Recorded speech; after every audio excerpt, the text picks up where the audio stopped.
Hello friends, कैसे हैं आप सब लोग। आशा करता हूं कि आप सब लोग बहुत अच्छे होंगे, मस्त होंगे, स्वस्थ होंगे।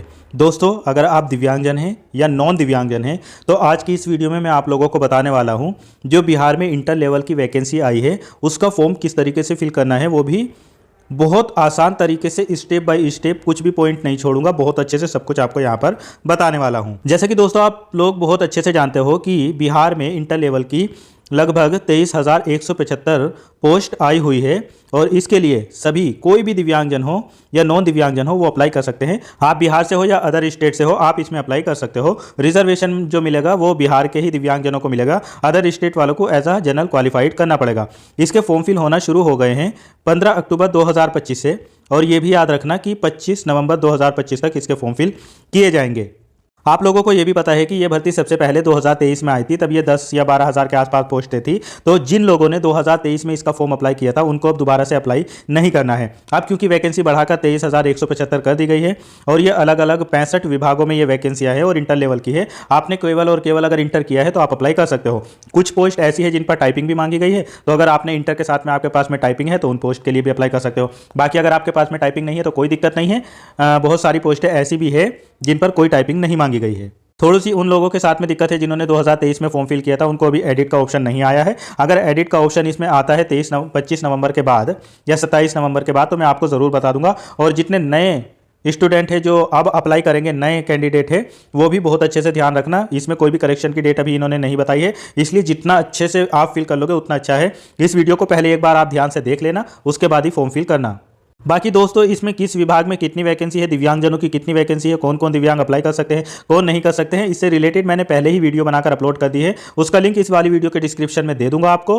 और इसके अलावा जैसे ये वीडियो एंड होगी तभी आपको मिल जाएगी, या आप प्ले लिस्ट में भी जाकर मेरे चैनल पर देख सकते हो। एजुकेशन DSMNRU मेरे चैनल का नाम है। और अगर आप नए हो तो इस चैनल को सब्सक्राइब ज़रूर कर लो और ज़्यादा से ज़्यादा दिव्यांगों तक मेरी वीडियो को शेयर किया करो ताकि सारे दिव्यांगजनों की हेल्प हो सके। तो चलो शुरू कर लेते हैं हम लोग आज का वीडियो, किस तरीके से स्टेप बाय स्टेप आपको फॉर्म फिल करना है। मैं एक बार और बता दूं, जिन लोगों ने 2023 में इसका फॉर्म फिल किया था बिहार BSSC इंटर लेवल की वैकेंसी का, तो उनको फॉर्म फिल नहीं करना है। जो ऐसे कैंडिडेट है जिन्होंने 2023 में अप्लाई नहीं किया था या तब तक उनका इंटर कंप्लीट नहीं हुआ था, अब कंप्लीट हो गया है, तो वो अप्लाई यहाँ पर कर सकते हैं। चलो अब सब लोग ध्यान से देखना, बहुत अच्छे से देखना, एक भी स्टेप मिस नहीं करना, सब कुछ बताया जाएगा। दोस्तों, इस वीडियो के डिस्क्रिप्शन में मैंने टेलीग्राम का लिंक दिया है, उस पर क्लिक करके आप ज्वाइन कर लीजिए। वहां पर आपको ये लिंक मिल जाएगा फॉर्म फिल करने का। दोस्तों, जैसे ही आप दिए हुए लिंक पर क्लिक करेंगे तो आपके सामने इस तरीके से इंटरफेस आ जाएगा। यहाँ पर आपको कब से कब तक ये फॉर्म भरे जा रहे हैं, ये सारी डेट भी दिखा देगा। और यहाँ पर आपको दिख रहा होगा लिंक, यहाँ पर दिख रहे होंगे, तो यहाँ पर लिखा है न्यू रजिस्ट्रेशन, तो आप इस पर क्लिक करेंगे। क्लिक करते ही आपके सामने इस तरीके का पॉपअप आएगा जिसमें लिखा है कि क्या आपने विज्ञापन संख्या 2023 में जो आई थी उसमें अप्लाई किया है। तो अगर आपने अप्लाई किया है तो आप यहाँ पर यस करेंगे, तो फिर आपको लॉगिन वगैरह करने के लिए बोलेगा। लेकिन आप बिल्कुल फ्रेशर है, आपने 2023 में अप्लाई नहीं किया था, तो आप यहाँ पर नो पर क्लिक करेंगे। दोस्तों, क्लिक करते ही आपके सामने रजिस्ट्रेशन फॉर्म ओपन हो जाएगा। आप दोस्तों यहाँ पर आप बहुत ध्यान से अप्लाई करना, क्योंकि यहाँ पर कोई करेक्शन डेट नहीं बताई गई है। आप पहले ध्यान से एक बार फुल वीडियो देख लेना और फिर उसके बाद में यहाँ पर आराम से अप्लाई करना। सबसे पहले आप यहाँ पर अपना नेम फिल करेंगे। नेम आपका जो हाई स्कूल की मार्कशीट पर जिस तरीके से लिखा हुआ उसी तरीके से फिल करेंगे। अपने पापा का नाम यहाँ पर फिल करेंगे, यहाँ पर अपनी मदर का नाम फिल करेंगे, और आप मेल, फीमेल या ट्रांसजेंडर जो भी अपना जेंडर यहाँ पर बताएंगे। फिर उसके बाद आपसे पूछा गया है कि क्या आप बिहार के निवासी हैं, तो अगर आप अदर स्टेट से हैं तो यहाँ पर नो कर देंगे। अगर आप अदर स्टेट से है तो यहाँ पर नो करेंगे। तो जैसे नो करेंगे तो ये सारी कैटेगरी डिसेबल्ड हो जाएगी, बस आपका जनरल यहाँ पर सेलेक्ट रहेगा। लेकिन अगर आप बिहार से हैं तो आप यहाँ पर यस करेंगे। जैसे यस करेंगे तो आपसे पूछा जाएगा कि आप यूआर के कैंडिडेट है, SC ST और EBC या BC या EWS, तो जो भी है वो अपने हिसाब से यहाँ पर सेलेक्ट कर लेंगे। सेलेक्ट करने के बाद में जैसे आप सेलेक्ट करेंगे तो फिर आपसे पूछा जाएगा कि आपकी जात क्या है। यहाँ पर जो भी आपकी जाति है, जिस जाति से भी बिलोंग करते हैं, बहुत सारी जितनी भी बिहार में जातियाँ हैं वो सब यहाँ पर दी है, तो आप अपने हिसाब से यहाँ पर सेलेक्ट कर लेंगे। फिर अगर आप नॉन क्रीमी लेयर हैं तो यहाँ पर यस करेंगे, वरना इसको नो कर देंगे। नो करेंगे तो ओके का पॉपअप आएगा, आप ओके पर क्लिक कर देंगे। इसके बाद आपके सामने सबसे इंपॉर्टेंट ऑप्शन यहाँ पर आता है कि क्या आप दिव्यांग व्यक्ति हैं। तो अगर आप दिव्यांग नहीं हैं तो सीधा सीधा यहाँ पर नो कर देंगे। लेकिन अगर आप दिव्यांगजन हैं तो इस ऑप्शन को यहाँ पर यस कर देना। आप बिहार से हो या अदर स्टेट से हो, ये ऑप्शन सभी के लिए है, तो आप यहाँ पर इसको यस करेंगे। ठीक है, यस करेंगे तो आपसे आगे पूछा जाएगा कि नेचर ऑफ डिसेबिलिटी, मतलब आप टेम्परेरी दिव्यांग है या परमानेंट है। तो अगर आप टेम्परेरी है तो टेम्परेरी पे क्लिक करेंगे, लेकिन अगर आप परमानेंट है तो आप यहाँ पर परमानेंट पर क्लिक करेंगे। फिर अगला ऑप्शन आपके सामने बहुत कंफ्यूजिंग है। यहाँ पर आपसे पूछा जा रहा है कि क्या आप न्यूनतम 40% दिव्यांगता PWD वाले व्यक्ति है। अब यहाँ पर बहुत लोग कंफ्यूज होते हैं। देखो, आपसे पूछा है न्यूनतम, तो न्यूनतम जो डिसेबिलिटी मांगी जाती है वो न्यूनतम 40% होनी चाहिए या उससे अधिक होनी चाहिए। ठीक है, तो इसीलिए ये ऑप्शन यहाँ पर पूछा गया है। इनको ये पता चल जाएगा कि कौन 40% या उससे ज़्यादा के दिव्यांग है या कौन उससे कम के दिव्यांग है। तो अगर आप 40% या 40% से ज़्यादा, 40 से लेकर 100 तक आपकी डिसेबिलिटी कितने भी परसेंट हो, आप यहाँ पर यस करेंगे। समझ रहे? अगर आप 40% या उससे ज़्यादा है तो यस करेंगे। लेकिन अगर आप 40% से कम है, मान लीजिए 39 है, 38 है या 35 है या 10 है, 20 है, जितनी भी है, तो आप यहाँ पर नो करेंगे। 40% या उससे ज़्यादा वाले यहाँ पर यस करेंगे। इसके बाद अगला ऑप्शन आता है यहाँ पर, क्या आप एक्स सर्विसमैन है। अगर है तो यस करेंगे, वरना इसको नो कर देंगे। यस करेंगे तो डेट वगैरह आपको बतानी होगी। फिर आपके सामने अगला ऑप्शन यहाँ पर आता है कि क्या आप NCC के पूर्णकालिक कैडेट या अनुदेशक है। अगर है तो यस करेंगे, वरना इसको नो कर देंगे। फिर आपसे पूछा जाएगा क्या आप बिहार सरकार के कर्मचारी हैं जिन्होंने कम से कम 3 साल नियमित या लगातार सेवा की हो। तो अगर आपने की है तो यहाँ पर यस करेंगे। यस करेंगे तो अगले ऑप्शन आपको बताना पड़ेगा। अगर आप यहाँ पर नहीं है तो सीधा सीधा नो कर देंगे। फिर इसके बाद आपसे पूछा जाएगा क्या आप बिहार सरकार में विज्ञापन में उल्लिखित पदों पर किसी पद पर संविदा नियोजित कर्मी हैं। तो अगर है तो यस करेंगे, वरना इसको भी नो कर देंगे। नो करने के बाद में आप आगे बढ़ जाएंगे। जो यस करेंगे वो अपने हिसाब से आगे वाले ऑप्शन सेलेक्ट कर लेंगे। फिर इसके बाद आपके सामने आता है अगला ऑप्शन, यहाँ पर मोबाइल नंबर फिल करेंगे। मोबाइल नंबर को कंफर्म कर देंगे और इसके बाद में यहाँ पर ईमेल आईडी फिल करेंगे। ईमेल आईडी को कंफर्म कर देंगे। कंफर्म मतलब दोबारा से फिल करने का होता है। फिर इसके बाद में आप अपनी डेट ऑफ बर्थ यहाँ पर फिल करेंगे। फिल करने के लिए इस पर क्लिक करेंगे और डेट ऑफ बर्थ अपनी चूज़ कर लेंगे। फिर इसके बाद में नीचे आएंगे और यहाँ पर ये कैप्चा दिया है, इस कैप्चे को यहाँ पर फिल करेंगे। फिल करने के बाद में सेव एंड कंटिन्यू पर क्लिक करेंगे। सेव एंड कंटिन्यू पर क्लिक करते ही आपके सामने ये वाला पॉपअप आएगा। यहाँ पर ओके पर क्लिक कर देंगे। ओके पर क्लिक करते ही आपको यहाँ पर एक चांस और दिया जा रहा है कि ध्यान से देख लो, अगर एडिट करना है तो कर लो, वरना इसको कंफर्म एंड नेक्स्ट कर दो। तो अगर आपको कुछ एडिट करना है तो यहाँ पर एडिट पर क्लिक करके कर सकते हो। अगर कुछ भी नहीं करना है, आपने देख लिया पूरा फॉर्म अच्छे से, तो यहाँ पर कंफर्म एंड नेक्स्ट पर क्लिक करेंगे। फिर से यहाँ पर ओके का पॉपअप आएगा। अब ओके पर क्लिक कर देंगे। ओके पर क्लिक करते ही आपका रजिस्ट्रेशन नंबर यहाँ पर आ जाएगा और आपकी ईमेल आईडी और मोबाइल नंबर पर भी भेज दिया जाएगा आईडी पासवर्ड। फिर इसके बाद में आप यहाँ पर क्लिक हियर फॉर लॉगिन पर क्लिक करेंगे। अब आपका जो रजिस्ट्रेशन आया है मोबाइल नंबर पर, उसको यहाँ पर फिल करेंगे। यहाँ पर जो पासवर्ड आया है उसको फिल करेंगे। आपकी ईमेल आईडी या आपके मोबाइल पर भेजा गया है और ये वाला कैप्चा यहाँ पर फिल करेंगे। फिल करने के बाद में आप लॉगिन पर क्लिक करेंगे। दोस्तों, लॉगिन पर क्लिक करते ही आपके सामने आपकी पर्सनल डिटेल यहाँ पर आ जाएगी। आपको यहाँ पर 6 स्टेप में पूरा अपना फॉर्म कंप्लीट करना है। पहले पर्सनल डिटेल, फिर उसके बाद में पेमेंट, फिर एजुकेशनल डिटेल, फिर उसके बाद में फ़ोटो सिग्नेचर और फिर उसके बाद में फ़ोटो लाइव भी यहाँ पर लिया जाएगा और एप्लीकेशन स्लिप आपकी बाद में निकल जाएगी। तो अब आप ऊपर को स्क्रॉल करेंगे। अब दोस्तों, आपसे यहाँ पर पूछा जा रहा है कि क्या आपको स्क्राइब की ज़रूरत है। अगर आप स्क्राइब लेना चाहते हैं तो आप यहाँ पर यस करेंगे, वरना इसको नो कर देंगे। और फिर आपसे अगर आप यस करेंगे तो आपसे पूछा जाएगा कि क्या आप अपना स्वयं का स्क्राइब लाएंगे। तो अगर आप अपना स्क्राइब ले जाएंगे तो यहाँ पर यस करेंगे, वरना इसको नो कर देंगे। फिर इसके बाद में अगला स्टेप आता है आपके सामने टाइप ऑफ डिसेबिलिटी का। तो आप यहाँ पर क्लिक करेंगे तो आपको यहाँ पर पूछा जा रहा है कि आप लोकोमोटर डिसेबल्ड है या विजुअली डिसेबल्ड है या हियरिंग डिसेबल्ड या डेफ डंप है या इसके अलावा आप मेंटली या मल्टीपल डिसेबल्ड है। तो आप इनमें से जो भी दिव्यांग है वो यहाँ पर सेलेक्ट कर लेंगे। अब आपको यहाँ पर बताना होगा कि आपका PWD सर्टिफिकेट जो है वो किस डेट को जारी हुआ है।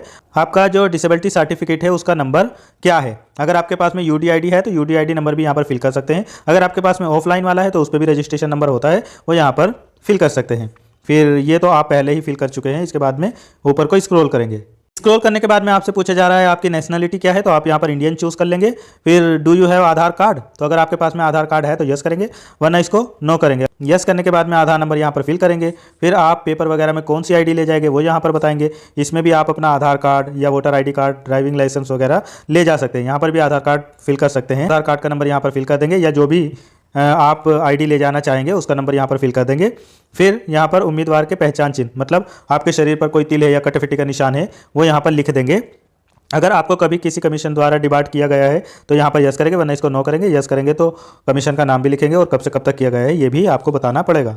इसके बाद आप थोड़ा और नीचे आएंगे तो यहाँ पर आपको अपना करेस्पॉन्डेंट एड्रेस पूरा फिल करना है। जो भी आपका पता है वो यहाँ पर फिल करेंगे। अपने गांव विलेज का नाम, शहर का नाम या विलेज मोहल्ले का नाम, पुलिस स्टेशन और पोस्ट ऑफिस का नाम यहाँ पर लिख देंगे, स्टेट अपना चूज़ कर लेंगे, डिस्ट्रिक्ट चूज़ कर लेंगे और अपने यहाँ का पिन कोड यहाँ पर चूज़ कर लेंगे। अगर आपका करेस्पॉन्डेंस और परमानेंट एड्रेस सेम है तो यहाँ पर चेक कर देंगे, अगर सेम नहीं है तो इस पर चेक नहीं करेंगे, जो आपका परमानेंट होगा वो यहाँ पर चूज़ कर लेंगे। मतलब करेस्पॉन्डेंस और परमानेंट अगर अलग अलग है तो अलग अलग फिल करेंगे, अगर सेम है तो यहाँ पर जो फिल करोगे फिर इसके बाद में क्लिक कर दोगे तो वो यहाँ पर आ जाएगा सेम से। फिर उसके बाद में यहाँ पर सबमिट पर क्लिक करेंगे।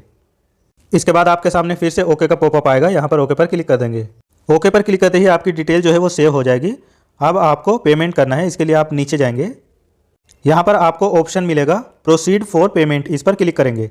फिर इसके बाद में आपके सामने इस तरीके का इंटरफेस आएगा, SBI या ICC, तो आप SBI या ICC किसी पर भी चेक कर देंगे और चेक करने के बाद में प्रोसेस ऑनलाइन पेमेंट पर क्लिक करेंगे। फिर से ओके का पॉपअप आएगा, आप यहाँ पर क्लिक करेंगे। अब देखो आपके सामने सारे ऑप्शन आ जाएंगे, आप डेबिट कार्ड, क्रेडिट कार्ड या गूगल पे, UPI वगैरह से कर सकते हैं। आप डिसेबल्ड है या नॉन डिसेबल्ड है, आप बिहार से या अदर स्टेट से है, सभी के यहाँ पर 100 रुपये लगेंगे। तो अब आप यहाँ पर क्लिक करके किसी भी ऑप्शन पर क्लिक करके पेमेंट कंप्लीट कर दीजिए।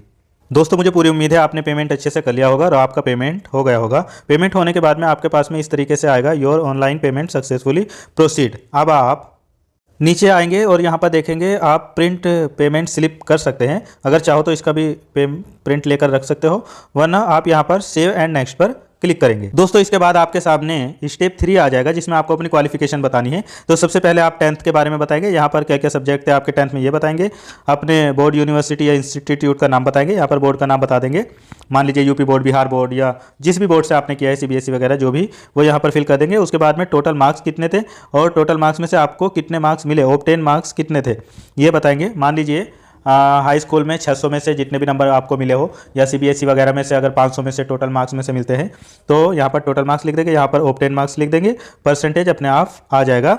फिर यहाँ पर सर्टिफिकेट या मार्कशीट का नंबर लिख देंगे, प्रमाण पत्र संख्या या अंक पत्र संख्या यहाँ पर फिल कर देंगे, और किस डेट को आपका रिजल्ट जारी हुआ था, आपकी मार्कशीट पे जो डेट है वो देख के यहाँ पर चूज़ करके फिल कर देंगे।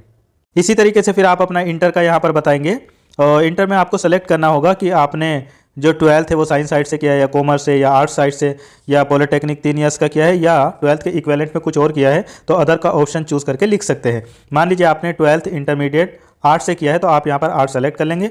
फिर उसके बाद में किन किन विषय से किया है, कौन कौन से विषय थे इंटर में आपके पास में, वो फिल कर देंगे। यहाँ पर बोर्ड, यूनिवर्सिटी का नाम बता देंगे और टोटल मार्क्स कितने थे और उसमें से कितने मार्क्स आपको मिले हैं, परसेंटेज अपने आप आ जाएगा। यहाँ पर भी सर्टिफिकेट और मार्कशीट नंबर यहाँ पर फिल कर देंगे और किस डेट को आपका इंटर का रिजल्ट जारी हुआ है वो यहाँ पर बता देंगे। इतना सब कुछ फिल करने के बाद में आप नीचे आएंगे, यहाँ पर टेक्निकल स्किल अगर आपके पास में है तो यहाँ पर फिल कर देंगे, नहीं है तो इसको छोड़ भी सकते हैं क्योंकि यहाँ पर स्टार मार्क नहीं लगा है, ये कोई मैंडेटरी नहीं है। यहाँ पर अगर आप सेलेक्ट करोगे तो उसके हिसाब से पोस्ट मिलेगी, वरना आपको नॉन टाइपिंग वगैरह वाले की पोस्ट मिल जाएगी। तो टाइपिंग वगैरह अगर आपके पास में है, किस संस्थान वगैरह से किया है, सर्टिफिकेट वगैरह है तो यहाँ पर फिल कर देंगे, वरना इसको छोड़ देंगे। इसके अलावा अगर आपने कंप्यूटर कोर्स वगैरह किया है तो यहाँ पर यस करेंगे, यस करने के बाद में पूरा डिटेल दे देंगे, और अगर नहीं किया है तो आप इसको भी नो कर सकते हैं। इतना करने के बाद में आप नीचे आएंगे और यहाँ पर सबमिट पर क्लिक करेंगे। आपके सामने फिर से ओके का पॉपअप आएगा, आप इस पर क्लिक करेंगे। ओके पर क्लिक करते ही आपके सामने सेव एंड नेक्स्ट का ऑप्शन आ जाएगा, आप इस पर यहाँ पर क्लिक करेंगे। दोस्तों अब आपको यहाँ पर अपना फ़ोटो अपलोड करना है और इसके अलावा इंग्लिश सिग्नेचर अपलोड करना है और इसके अलावा हिंदी में भी अपना सिग्नेचर अपलोड यहाँ पर करना है। अपलोड करने के लिए पहले तो आपका जो फ़ोटो होना चाहिए वो JPG में होना चाहिए और उसका साइज़ 20 से 50 KB के बीच में होना चाहिए। इसी तरीके से जो सिग्नेचर आप अपलोड करेंगे, सिग्नेचर भी आपका जो इंग्लिश वाला है उसका 10 से 20 KB के बीच में होना चाहिए और जो इंग्लिश वाला है वो भी 10 से 20 KB के बीच में होना चाहिए। अपलोड करने के लिए आप यहाँ पर चूज़ फाइल पर क्लिक करेंगे, आपके मोबाइल में जहाँ पर भी होगा उसको सेलेक्ट कर लेंगे, अपलोड हो जाएगा। इसी तरीके से आप अपना इंग्लिश का और हिंदी का सिग्नेचर अपलोड कर देना और फिर उसके बाद में यहाँ पर सबमिट पर क्लिक करना। फिर से आपके सामने एक ओके का पॉपअप आएगा, अब यहाँ पर क्लिक करेंगे। दोस्तों ओके पर क्लिक करते ही आपका फोटो सिग्नेचर अपलोड हो जाएगा। अगर आपको कुछ गलत लगता है तो रीअपलोड भी कर सकते हैं, अगर सब कुछ सही है तो सेव एंड नेक्स्ट पर क्लिक करेंगे। दोस्तों इसके बाद आपके सामने अगला स्टेप 5 आ जाएगा। अब आपको यहाँ पर अपना फ़ोटो अपलोड करना है। फ़ोटो किस तरीके से अपलोड करना है ये भी देख लो। दोस्तों आपके सामने इस तरीके से कैमरा ओपन हो जाएगा, यहाँ पर आपका फ़ोटो दिखने लगेगा। आप सही से बैठना, आपका बैकग्राउंड साफ़ होना चाहिए और आप अपना फेस बिल्कुल इसके सामने अच्छे से करना। और उसके बाद में यहाँ पर टेक फ़ोटो पर क्लिक कर देना। टेक फ़ोटो पर क्लिक करते ही आपका फ़ोटो यहाँ पर आ जाएगा। अगर आपको कुछ गड़बड़ लगता है या कोई चीज़ बैकग्राउंड में दिखाई देती है तो दोबारा से आप यहीं पे सही से बैठना और फिर से यहीं पर क्लिक कर देना, तो फिर से यहाँ पर फ़ोटो आ जाएगा। उसके बाद में आप सबमिट पर यहाँ पर क्लिक कर देना। सबमिट पर क्लिक करते ही फिर से ओके का पॉपअप आएगा, आप यहाँ पर ओके पर क्लिक कर देंगे। ओके पर क्लिक करते ही आपका फ़ोटो फाइनली अपलोड हो जाएगा। अगर आप अभी भी इसमें कुछ रिचेंज करना चाहते हैं फ़ोटो को दोबारा से तो रीअपलोड कर सकते हैं। अगर आपका फ़ोटो बिल्कुल सही है तो यहाँ पर चेक बॉक्स पर क्लिक करेंगे और फिर यहाँ पर फाइनल सबमिट पर क्लिक करेंगे। आपके सामने फिर से ओके का पॉपअप आएगा, आप यहाँ पर क्लिक करेंगे। ओके पर क्लिक करते ही फाइनली आपकी जो एप्लीकेशन है वो सबमिट हो जाएगी। आप यहाँ पर क्लिक हियर रीलोड पेज पर क्लिक करेंगे। क्लिक करते ही आपके सामने इस तरीके का इंटरफेस आ जाएगा। यहाँ से आप चाहे तो अपनी जो पेमेंट आपने किया है उसकी स्लिप भी डाउनलोड कर सकते हैं और आपने जो भी अपनी एप्लीकेशन कंप्लीट की है फाइनल एप्लीकेशन उसका प्रिंट यहाँ से आप ले सकते हैं। आप जैसे ही इस पर क्लिक करेंगे आपके सामने इस तरीके से आपकी पूरी एप्लीकेशन आ जाएगी। अब आप यहाँ पर क्लिक करके PDF अपने मोबाइल में सेव करके रख लेना। तो दोस्तों मुझे पूरी उम्मीद है कि आपको ये वीडियो बहुत अच्छी लगी होगी। अगर अच्छी लगी है तो इसको ज़्यादा से ज़्यादा दिव्यांगों तक शेयर करो ताकि सभी दिव्यांगों की हेल्प हो सके। और अगर आप चैनल पर नए हो तो इसको सब्सक्राइब ज़रूर कर लो। मिलता हूँ फिर किसी और वीडियो में। Thank you so much.